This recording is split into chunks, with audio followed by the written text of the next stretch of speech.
بسم اللہ الرحمن الرحیم۔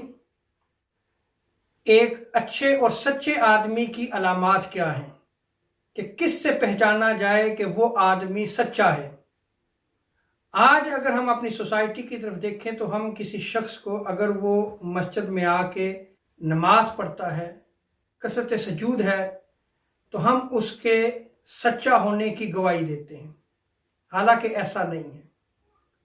ایک شخص حضرت عمر فاروق رضی اللہ تعالی عنہ کی بارگاہ میں حاضر ہوا اور اس نے کسی شخص کے حوالے سے بیان کیا کہ وہ بڑا ہی سچا آدمی ہے۔ تو حضرت عمر فاروق رضی اللہ تعالی عنہ نے اس سے پوچھا، تم مجھے یہ بتاؤ کہ کیا تم نے اس کے ساتھ کوئی سفر کیا ہے کہ جس کی وجہ سے تم اس کے سچا ہونے کی گواہی دے رہے ہو؟ اس نے عرض کی، نہیں، میں نے کبھی بھی اس کے ساتھ سفر نہیں کیا۔ پھر حضرت عمر فاروق رضی اللہ تعالی عنہ نے اس سے پوچھا کہ کیا تیرے درمیان اور اس کے درمیان کوئی بھی دنیاوی معاملہ طے ہوا، کوئی معاملہ تمہارے اور اس کے درمیان ہوا؟ اس نے کہا، نہیں، ایسا بھی کبھی بھی نہیں ہوا۔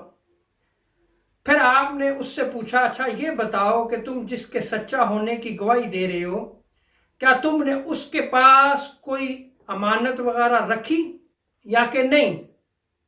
اس نے حضرت عمر فاروق رضی اللہ تعالی عنہ کی بارگاہ میں عرض کی، اے امیر المومنین، کبھی ایسا ہوا نہیں کہ میں نے اس کے پاس کوئی امانت بھی رکھی ہو۔